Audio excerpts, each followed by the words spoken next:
नमस्कार, मी विलास बडे. न्यूज 18 लोकमतच्या या बुलेटिनमध्ये आपल्या सगळ्यांचं स्वागत. बुलेटिनच्या सुरुवातीला बातमी. अर्थातच पुढच्या काही तासामध्ये देशाच्या अर्थमंत्री निर्मला सीतारामन या देशाचा अर्थसंकल्प सादर करणार आहेत. अर्थमंत्री म्हणून सलग 5व्यांदा सीतारामन अर्थसंकल्प सादर करतायत.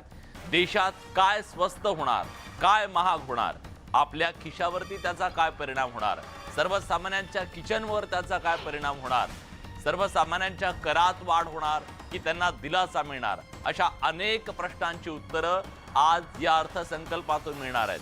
निर्मला सीतारामन मांडत असलेला अर्थसंकल्प हा एप्रिल-मे 2024 मध्ये होणाऱ्या लोकसभा निवडणुकीपूर्वी मोदी सरकारचा शेवटचा पूर्ण अर्थसंकल्प असणार आहे. या अर्थसंकल्पात महागाई नियंत्रित करणं, वाढती मागणी, रोजगार, विकास दर वाढवण्याचं आव्हान सरकारसमोर असणार आहे. याशिवाय अर्थसंकल्पात कररचनेत बदल होण्याची शक्यता वर्तवली जाते. त्यामुळे आजच्या अर्थसंकल्पात केंद्र सरकार देशवासियांना काय देणार आहे याकडे संपूर्ण देशाचं लक्ष लागलंय.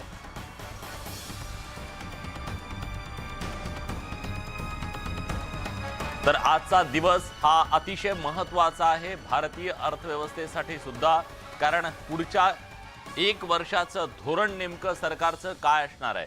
2024ला देशात निवडणुका होणार आहेत लोकसभेच्या, आणि त्या आधी हा संपूर्ण अर्थसंकल्प सादर केला जाणार आहे. मोदी सरकारचा दुसऱ्या टर्म मधला हा शेवटचा पूर्ण अर्थसंकल्प असेल, आणि या अर्थसंकल्पाच्या माध्यमातून देशवासियांनी ज्यांनी 2 टर्म मोदींना सत्ता दिली त्या सर्वसामान्यांना नेमका काय दिलासा मिळतो याकडे सगळ्यांचं लक्ष आहे. 10 वाजता कॅबिनेटची मीटिंग प्रधानमंत्री मोदीजी यांच्या नेतृत्वामध्ये होणार आहे. 10 वाजता कॅबिनेट मीटिंगमध्ये आम्ही जाणार आहोत, आणि तिथून 11 वाजता अर्थसंकल्प हा लोकसभेमध्ये आपल्या देशाच्या अर्थमंत्री निर्मला सीतारामनजी मॅडम सादर करणार आहेत. न्यूज 18 लोकमतवर बजेटचं हे संपूर्ण महा कव्हरेज तुम्हाला नॉनस्टॉप पुढचे काही तास पाहायला मिळणार आहे. आज सादर होणारा अर्थसंकल्प हा देशाचं पुढचं दिशा आणि दशा स्पष्ट करणारा असेल यात शंका नाहीये. लोकसभा निवडणुकीच्या पूर्वी पूर्ण अर्थसंकल्प असेल, हा शेवटचा पूर्ण अर्थसंकल्प असणार आहे गेल्या 2 टर्म मधला. आणि आता या बजेटच्या माध्यमातून सर्वसामान्यांना, शेतकऱ्यांना, महिलांना आणि करदात्यांना नेमका काय दिलासा मिळतो याकडे सगळ्यांची उत्सुकता लागलेली आहे. आतापर्यंत म्हणजे गेल्या अर्थसंकल्पात तरी मोदी सरकारने निर्मला सीतारामन यांनी लोकप्रिय घोषणा करायला त्यांनी नकार दिलेला होता. त्यांनी त्या नकार दिलेला होता. आज मात्र त्यांच्या या पोतडीत काय बघावं लागेल, त्यांच्या टॅबमध्ये काय बघावं लागेल, ही थेट दृश्य आहेत जेव्हा अर्थमंत्री निर्मला सीतारामन या अर्थसंकल्प सादर करायला निघालेले आहेत. त्याआधी कॅबिनेटची बैठक होणार आहे, आणि या कॅबिनेटच्या बैठकीमध्ये अर्थसंकल्पाला अंतिम मंजुरी दिली जाईल. केंद्रीय अर्थ राज्यमंत्री भागवत कराड, डॉक्टर भागवत कराड हे सुद्धा या अर्थसंकल्पाच्या वेळी तिथं सोबत आहेत. निर्मला सीतारामन या लोकसभेमध्ये आज हा अर्थसंकल्प सादर करतील, आणि देशाच्या अर्थव्यवस्थेला पुढची दिशा देण्याचं काम या अर्थसंकल्पातून केलं जाईल. पण सध्या जगभरातल्या देशांमध्ये आलेली मंदीची लाट, विविध देशांमध्ये आलेलं आर्थिक संकट, आपल्या शेजारी राष्ट्रांमध्ये आलेली अभूतपूर्व आणीबाणीची परिस्थिती, या सगळ्या काळात भारतीय अर्थव्यवस्थेवर त्याचे झालेले सगळे परिणाम, आणि या पार्श्वभूमीवर भारत सरकारकडून आता सर्वसामान्यांना नेमकं काय मिळतं याकडे सगळ्यांची नजर असणार आहे. केंद्रीय अर्थ राज्यमंत्री डॉक्टर भागवत कराड यांचे पुत्र वरुण कराड आणि त्यांच्या सुनेसोबत बजेट संदर्भात आमच्या प्रतिनिधीनं संवाद साधला.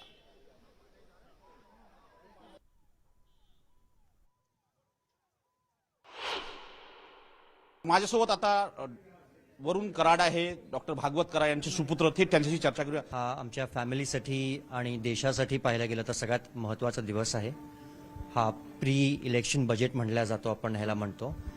आणि ह्याच्यामध्ये अशी अपेक्षा आहे सगळ्यांकडनं की सगळे सामान्य लोकांना, बिझनेसमॅनला, इन्कम वेरिड इन्कम ग्रुपच्या लोकांना सगळ्यांना ह्याच्यामध्ये फायदा झाला पाहिजे.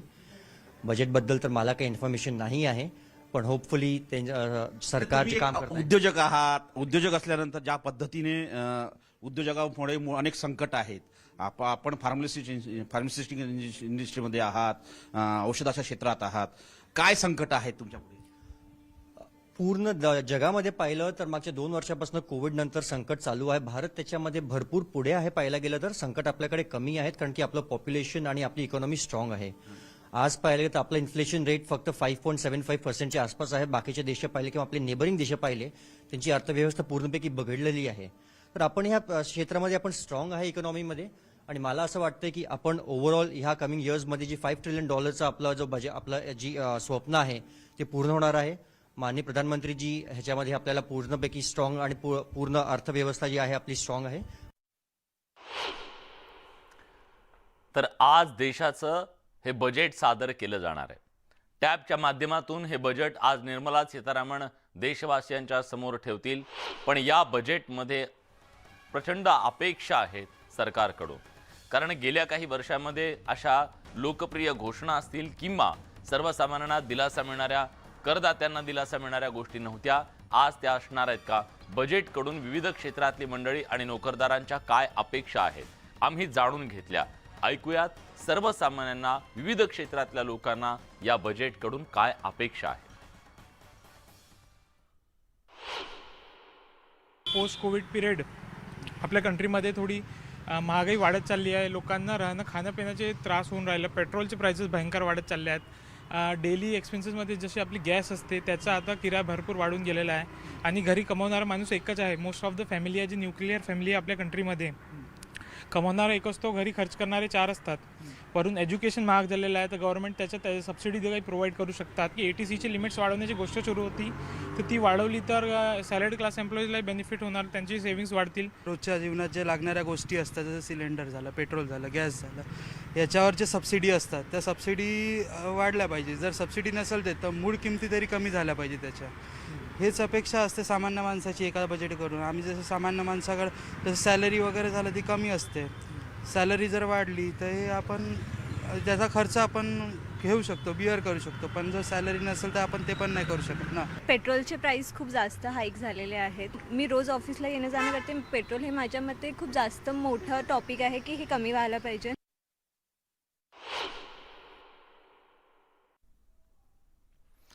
तर आपण ऐकलं सर्वसामान्यांच्या नेमक्या काय भावना आहेत. विशेषतः महागाईवर कसं नियंत्रण ठेवलं जातं ती तारेवरची कसरत असणार आहे.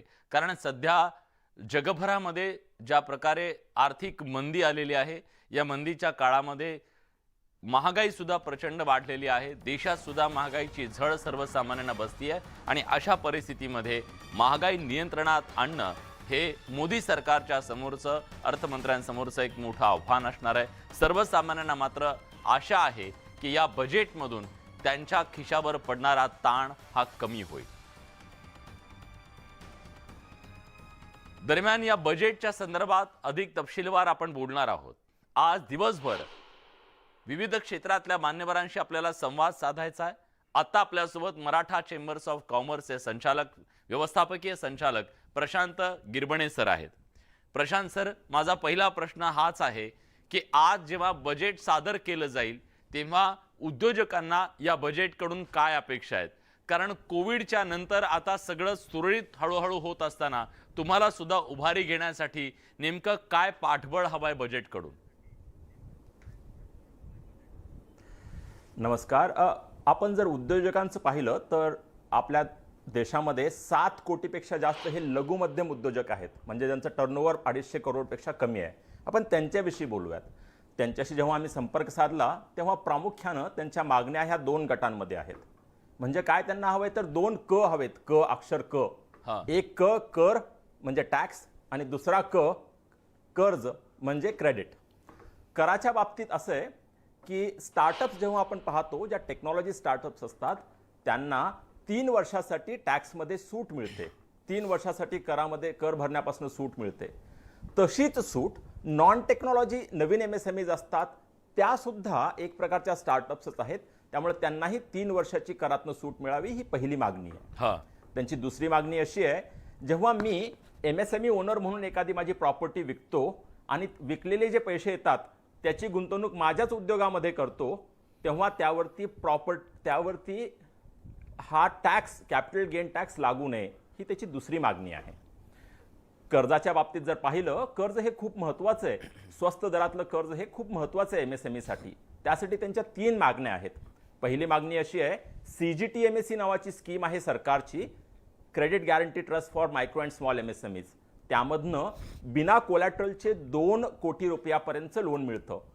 ते बऱ्याच वर्षापासून 2 कोटीच मर्यादा आहे, ती वाढवून 5 कोटी करावी, ही एक मागणी आहे. बरं, त्यासोबतच मोठ्या कंपन्यांना जेव्हा पैसे वेळेत देत नाहीयेत छोट्या कंपन्यांना, त्यामुळं GST इनव्हॉइस सिस्टम आणि ट्रेड सिस्टम जर लिंक केली तर ते काम सोपं होईल. शेवटचा मुद्दा असा हा. आहे की जेव्हा केव्हा छोट्या कंपन्या ह्या लोनसाठी अप्लाय करतात, तेव्हा बऱ्याच वेळा त्यांचं लोन पेपर हे कुठंतरी हरवून जातं. असं होऊ नये म्हणून प्रत्येक लोन ॲप्लिकेशन हे ऑनलाईनच घेतलं जावं, जेणेकरून ट्रॅक करणं सोपं जाईल. अशा प्रकारे कर आणि कर्ज अशा 2 क वरती बऱ्याच मागण्या आहेत लघुमध्यम उद्योगांच्या. सर, हा अर्थसंकल्प राजकीय दृष्ट्या सुद्धा अतिशय महत्त्वाचा आहे, कारण 2024च्या निवडणुकीच्या आधी हा पूर्ण अर्थसंकल्प शेवटचा असणार आहे. तुम्हाला असं वाटतं का हीच वेळ आहे उद्योजकांसाठी बोल्ड डिसिजन घेण्याची? खरंच ही वेळ आहे का? सध्या जागतिक पातळीवर जी परिस्थिती आहे, जी मंदीची चाहूल दिसतीये, अशा परिस्थितीमध्ये मोदी सरकार असे बोल्ड डिसिजन घेऊ शकतं का? घ्यायला हवेत अशी आमची अपेक्षा आहे. हा. त्यात 2-3 मुद्दे आहेत. पहिला असा आहे, जगभर हे मंदीचं सावट आहे. कालचाच IMFने एक रिझल्ट डिक्लेअर केला, त्यांचं प्रेडिक्शन डिक्लेअर केलं. त्यामध्ये त्यांनी असं सांगितलंय, सुदैवानं 6.1% इतकी हा विकास दर भारताचा असेल, तो सर्वात जास्त असेल. आणि UKचा सर्वात कमी आहे, तो म्हणजे ऋण त्यांचा दर आहे, म्हणजे त्यांची घट होणार आहे.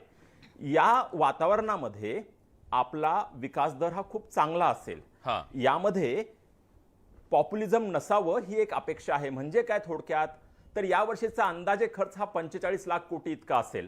जेव्हा 2 तासानंतर फिनान्स मिनिस्टर आपलं बजेट मांडतील, तेव्हा असं लक्षात येईल की जवळपास 45 लाख कोटी इतका असेल. त्यातले 9 लाख कोटी म्हणजे 20% हे पायाभूत सुविधांवरती खर्च करावेत, ही अपेक्षा असेल उद्योगांची, ज्यामुळे ते पॉप्युलिस्ट बजेट असणार नाही.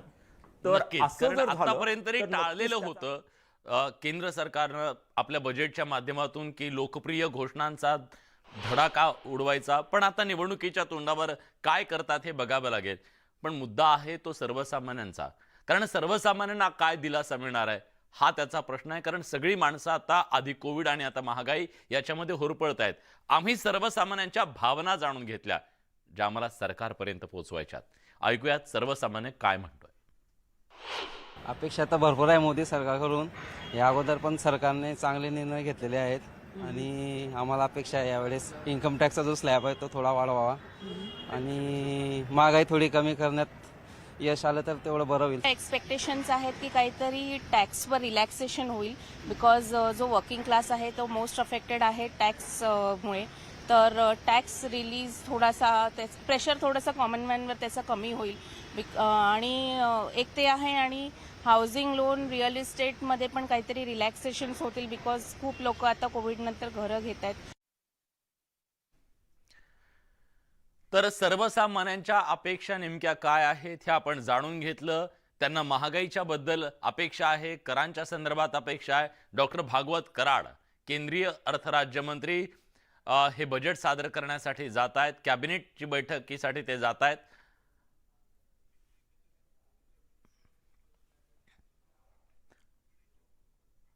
बजेटवर आपली नजर असणार आहे, पण एक महत्त्वाची बातमी. पुणे सोलापूर राष्ट्रीय महामार्गावरच्या दौंड तालुक्याच्या वखारी गावच्या हद्दीत बस आणि ट्रकचा भीषण अपघात झालाय.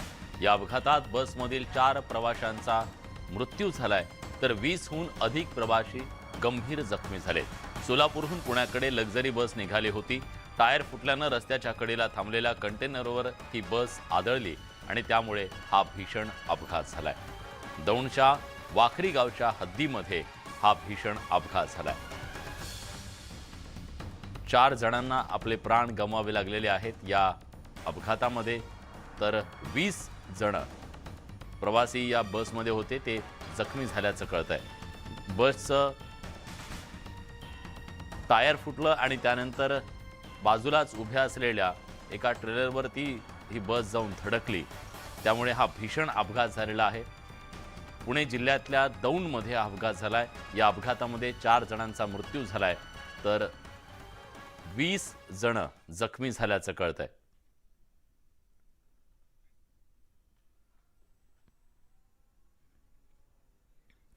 ही भीषण दृश्य सुद्धा आपल्यापर्यंत पोहोचलेली आहेत या अपघाताची.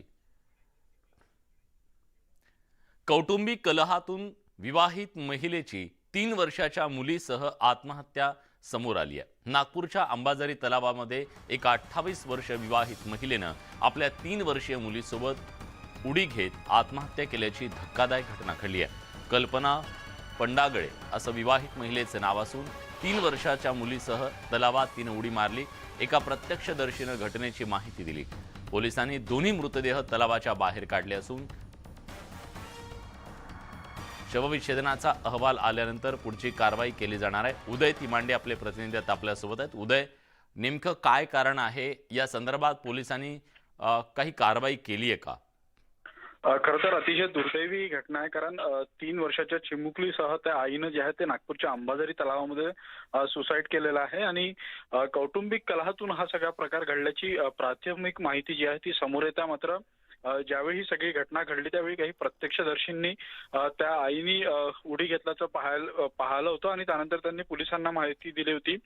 खरं तर त्या महिलेनं आत्महत्या करण्यापूर्वी एक पतीला मेसेज सुद्धा केला होता की तुला उद्या सकाळी गुड न्यूज मिळेल आणि मुलीचा चेहरा पाहायचा असेल तर परत ये.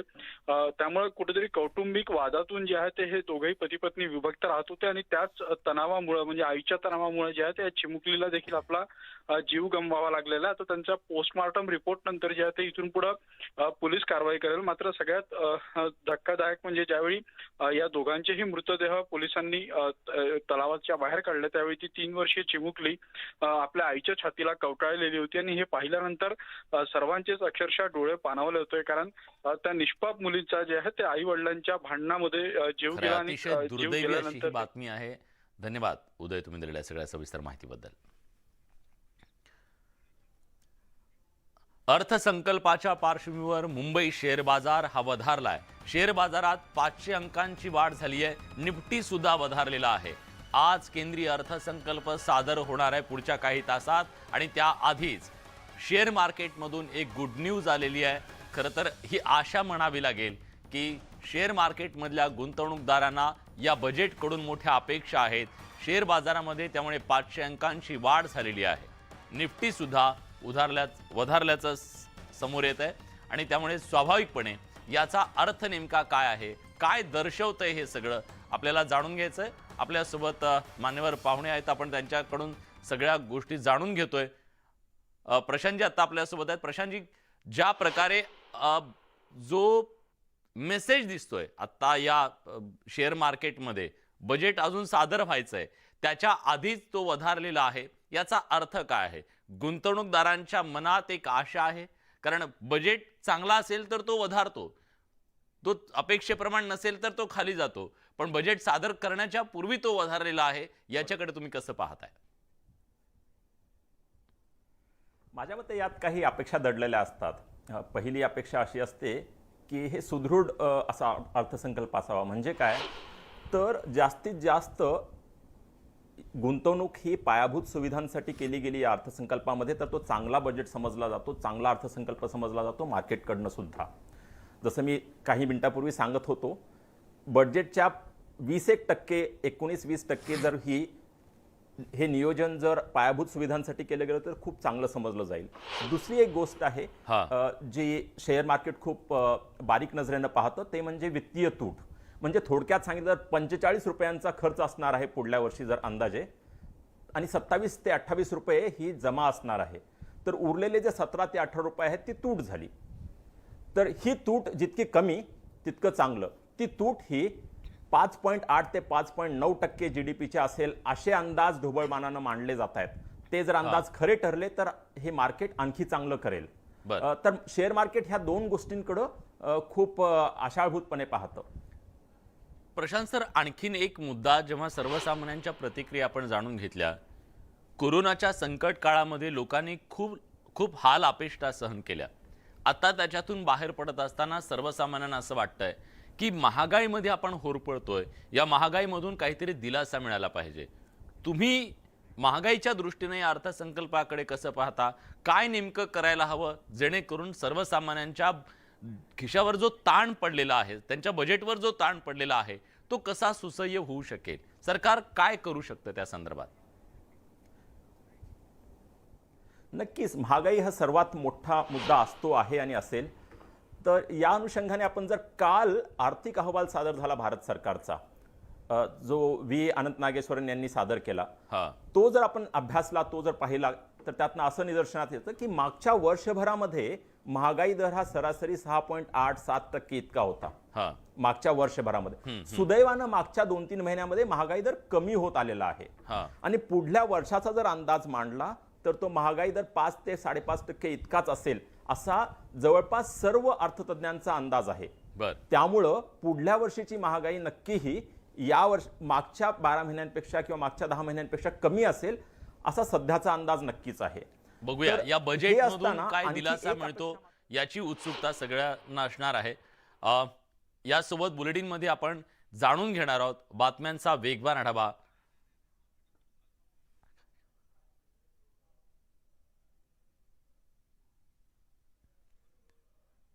तर केंद्रीय अर्थसंकल्प सादर करण्यासाठी आता केंद्रीय अर्थमंत्री निर्मला सीतारामन, केंद्रीय अर्थ राज्यमंत्री डॉक्टर भागवत कराड हे सज्ज झालेले आहेत. पुढच्या काही तासात ते त्यांची ही संपूर्ण टीम आहे जी हा अर्थसंकल्प सादर करणार आहे. त्याच्या आधी कॅबिनेटची बैठक होणार आहे, त्याच्यात त्याला मंजुरी दिली जाईल. माघवारीच्या निमित्तानं पंढरपूरच्या श्री विठ्ठल रुक्मिणी मंदिरात पूजा संपन्न झाली आहे. राज्यातल्या लाखो भाविक पंढरपुरात माघवारीसाठी दाखल झाले असून मंदिराला आकर्षक फुलांची सजावट आणि विद्युत रोषणाई करण्यात आली आहे.